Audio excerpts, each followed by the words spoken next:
क्या होगा अगर एक राइनो और एक हाथी आपस में भिड़ जाएं?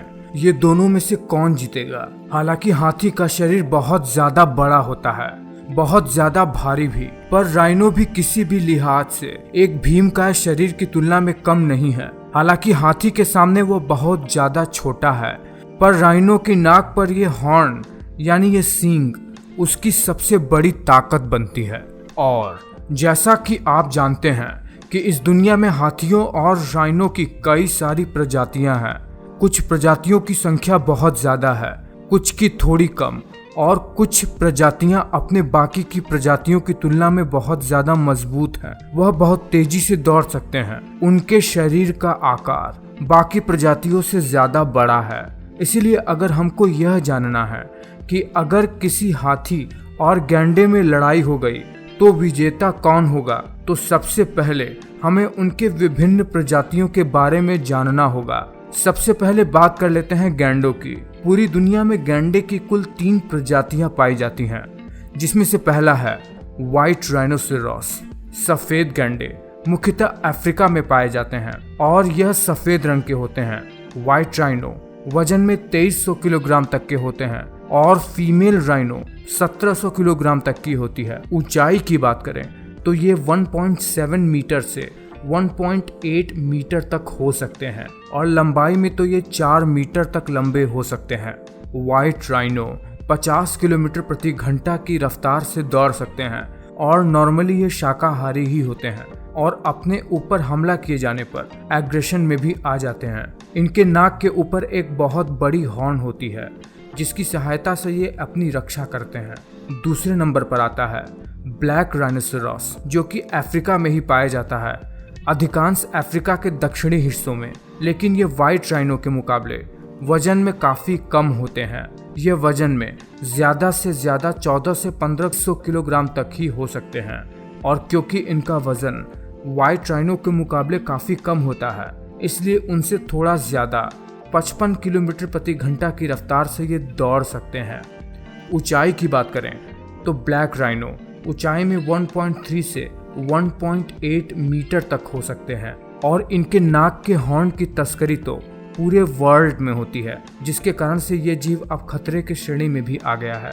उसके बाद आते हैं हमारे भारत के इंडियन राइनो, जो कि भारत के असम के क्षेत्र में पाए जाते हैं। कभी ये राइनो भारत के कई क्षेत्रों में पाए जाते थे, लेकिन अब ये मात्र जावा, जो कि इंडोनेशिया का क्षेत्र है, और असम के क्षेत्र में ही पाए जाते हैं। ये वजन में 2300 किलोग्राम तक हो सकते हैं और 55 किलोमीटर प्रति घंटा की रफ्तार से दौड़ सकते हैं। यह 1.8 मीटर की ऊंचाई तक होते हैं और लंबाई में लगभग 4 मीटर तक हो सकते हैं। और आपको पता ही है, आपने न्यूज में देखा ही होगा कि भारत सरकार इसके सींग के होने वाली तस्करी को रोकने के लिए कितना ज्यादा प्रतिबद्ध है।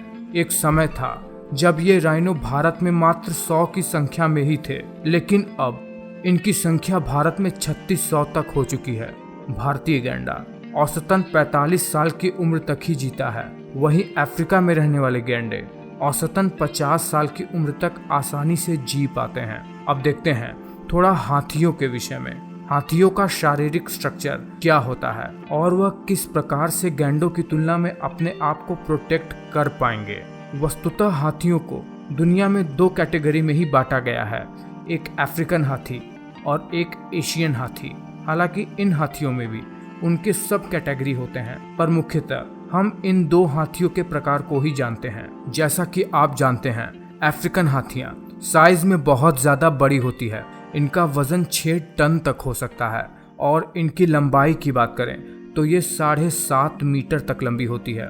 ऊंचाई में ये 3.2 मीटर तक हो सकती है, यानी ये जाइगेंटिक होती है साइज में। बात करें इसके दौड़ने की रफ्तार की तो ये 40 किलोमीटर प्रति घंटा की रफ्तार से दौड़ सकते हैं। और जब हम बात करते हैं एशियन एलिफेंट की तो वो अफ्रीकन एलिफेंट की तुलना में छोटे होते हैं। इनका वजन ज़्यादा से ज़्यादा 4 टन ही हो सकता है और ये लंबाई में 6 मीटर तक होते हैं। ऊंचाई की बात करें तो ये 2.8 मीटर तक ऊंचे हो सकते हैं और यह एशिया में लगभग 3 जातियों में बटे हुए हैं। एक इंडियन एलिफेंट, दूसरा श्रीलंकन एलिफेंट और तीसरा है इंडोनेशिया के द्वीपों पर रहने वाली हाथियां। अब जैसा कि आप जानते हैं, इन हाथियों का शारीरिक बनावट अफ्रीकन हाथियों की तुलना में काफ़ी छोटा होता है, जिसके कारण से यह हाथियां अफ्रीकन हाथियों की तुलना में काफ़ी आलसी भी होती हैं। एशियन हाथियां ज़्यादा से ज़्यादा 25 किलोमीटर प्रति घंटा की रफ्तार से ही दौड़ पाती हैं। इतना ही नहीं, एक अफ्रीकन हाथी जहां औसतन 70 साल तक जीती है, वही एशियाई हाथी मात्र 48 साल तक ही जीती है। बात साफ है, हाथियों की तुलना में अफ्रीकन हाथी भारतीय और इन सभी एशियाई हाथियों से कहीं ज़्यादा मजबूत है और ख़तरनाक भी। ध्यान रहे, हमें यह जानना है कि अगर किसी गैंडे और हाथी में लड़ाई हो गई तो क्या होगा। और आप इतनी सी बात में ये जान ही गए होंगे कि गैंडे और हाथियाँ पूरी दुनिया में जहाँ पर एक साथ पाए जा सकते हैं वो जगह है या तो अफ्रीका या तो भारत।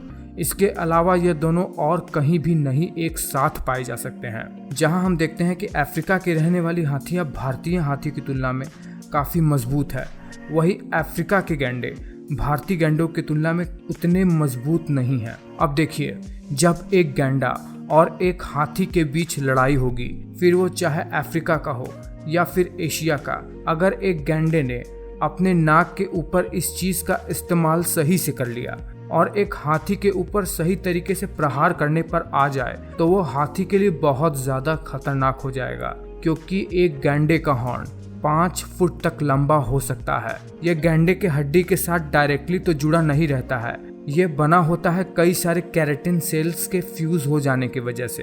पर जब एक गैंडा अपनी पूरी ताकत से एक हाथी पर प्रहार करेगा, तो वो एक हाथी के ऊपर 2 SUV कार के बराबर फोर्स से हमला कर सकता है, क्योंकि एक गैंडा धरती का दूसरा सबसे बड़ा स्तनधारी जीव है और हाथी धरती पर रहने वाला सबसे बड़ा मैमल्स। पर जैसा कि आप जानते हैं, एक गैंडा हाथी की तुलना में बहुत तेजी से दौड़ भी सकता है, तो गैंडा अपने मूवमेंट के कारण ज़्यादा फोर्स जनरेट कर एक हाथी के ऊपर प्रहार कर सकता है। हाथी जब गैंडे पर प्रहार करता है तो वो अपने सूंड की सहायता से गैंडे के धड़ पर प्रहार कर उसे बाहर की ओर ढकेलने का प्रयास करता है। पर जब एक गैंडा हाथी पर प्रहार करता है तो वो अपने भयानक और नुकीले हॉर्न को हाथी के शरीर में चुभोने का प्रयास करता है। अगर गैंडा किसी तरीके से हाथी के पेट पर अपने सींग को चुभाने में कामयाब हुआ तो यह हाथी के लिए बहुत ज़्यादा खतरनाक होगा। वही हाथी अगर किसी तरीके से दूर से ही गैंडे को डरा कर भगाने में सक्षम हो पाया तो वो गैंडे को युद्ध से पहले ही हरा सकता है। वहीं पर और अधिकतम ऐसा देखा गया है कि हाथी और गैंडे की लड़ाई में हाथी गैंडे को डरा कर भगा पाने में सक्षम हो जाता है। तो यह वीडियो साफ साफ बताता है कि अगर गैंडा अपने असली तेवर में आ जाए तो वो हाथियों के लिए बहुत ज़्यादा खतरनाक हो सकता है।